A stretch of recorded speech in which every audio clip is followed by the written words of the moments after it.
We are super excited. It's a beautiful day. We are.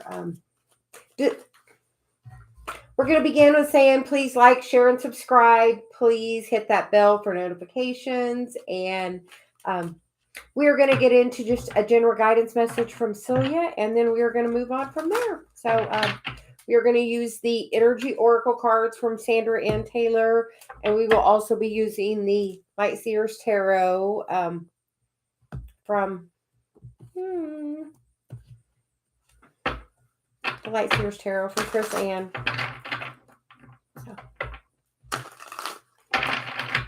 So this is a daily energy update for today, whatever day you find this.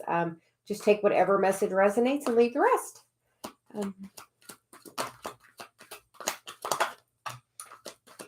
Clearly it's ready. Okay, so the first card we get is the card of community, which is definitely, we're working on that stepping into service. We get the first chakra, which is Archangel Michael. We also get the third chakra, which is Archangel Samuel. And we get the door to value. So beautiful energy today. And the underlying energy is the second chakra. So we have the first, the second, the third chakra, community, value. By knowing your value and sharing that with the community, everything is going to really open up for you. It all comes, that third chakra is about knowing your worth, your value. That community card, helping others, stepping into teaching what you've learned to help you work those chakras.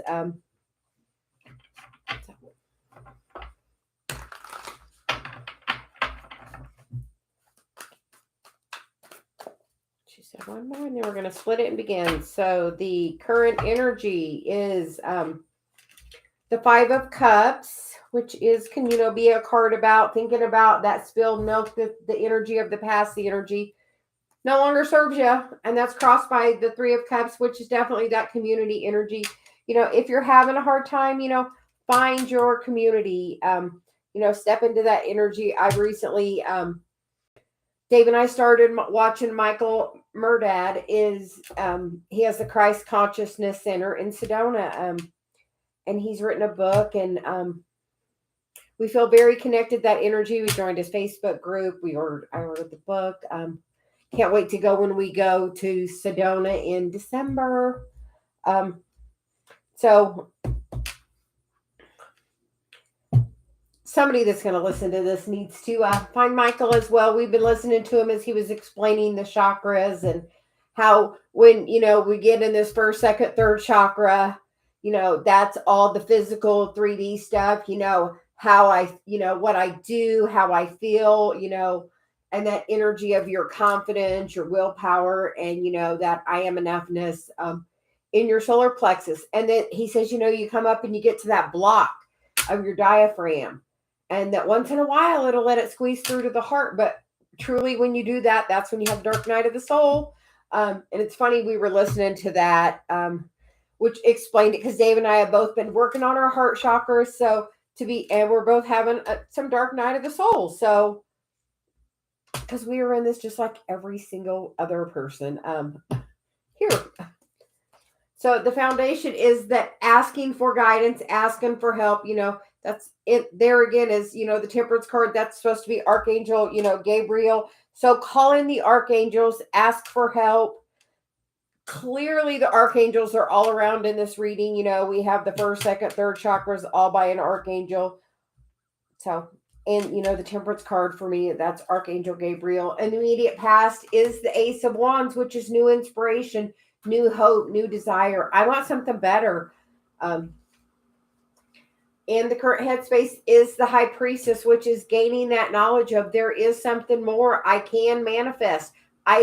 As I know my self-worth, you know what? That's when you start manifesting with Source, co-creating everything you desire through that meditation. The immediate future is the Nine of Swords, which, the Nine of Swords is nines are the ending of that cycle. But in this card, there's 8 of the dark birds, and there's that one white bird. And I call that white one my Celia voice.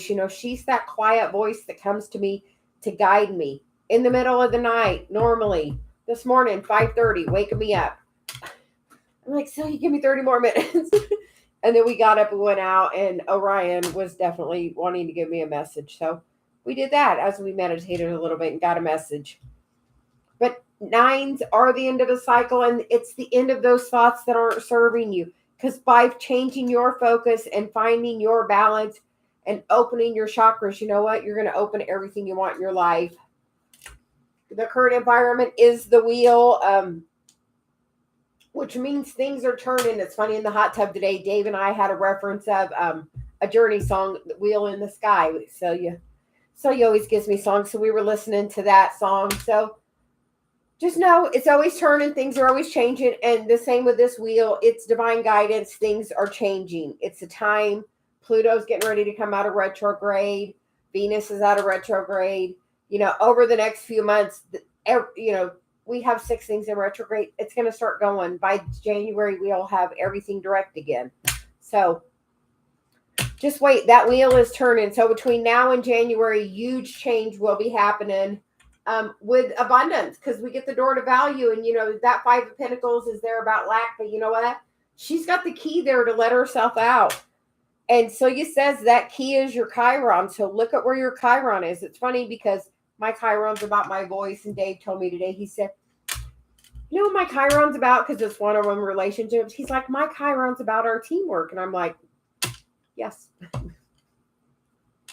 So like when we do things together, it's 10 times easier than if either one of us are trying to do it alone.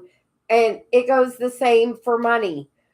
What is your Chiron? She's like, the key is in this card for a reason. Find the Chiron, find that as you're healing that Chiron. That's how you're going to manifest the value, the abundance, and the balance within your chakras that you're seeking.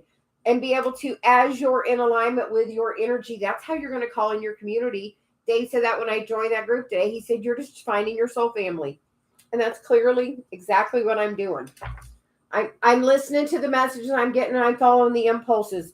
Are you following the impulses? So he's like, here's the message. Look at where your Chiron is. Truly, it matters. The sign, the house. You have to know your birth time, but it is like such a huge revolution of when you start working on it. The outcome is the Ace of Swords and the throat chakra activation. And that Ace of Swords is saying that is the truth. It's 111 here. It's definitely an opportunity for a brand new beginning. So we're asking you, embrace your Chiron. Take a look at where it is. You get the 2 of Swords, the Sun, the Fool, and the Page of Wands, which is the new inspired action to take of doing those steps of healing. So definitely a message about Chiron. So we're going to say, where is your Chiron? We're also going to get some Celia cards. So the first card we get is the creativity sparked, and that's happened. You're on this journey. You're awakening. You found me. So we're telling you, look where your Chiron is. It's hugely important. You get the card of be happy, which is it's your choice. Shine your light. Smile. And then you get the card of divine timing, which is let go of control issues. Source is working on it. And the bottom of the deck is twin flame. And also, if you found me, you're very likely a twin flame, because Dave and I are twin flames in union, working on this journey every day together, working on our Chiron together. If you have a person, you can look at your birth chart. That birth chart also has a Chiron of what has to be healed. So we hope this message reaches you well, and you have a great day with that.